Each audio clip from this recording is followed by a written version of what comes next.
સૌને જય શ્રી કૃષ્ણ. ચાલો આજનું ઉખાણું.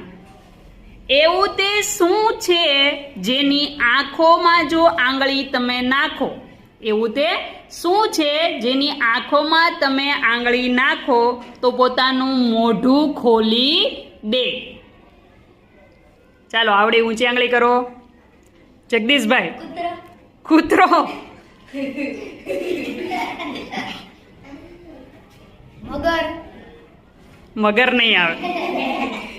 નેહાબેન. ના સ્વીચ નહીં આવે. સેજલબેન. નહીં. નહીં. ચાલો પ્રિયાબેન. નહીં. રીનાબેન. ના તાળું નહીં આવે. ચાલો વિચારીને મને કાલે કહેવાનું છે તમારે, બરોબર?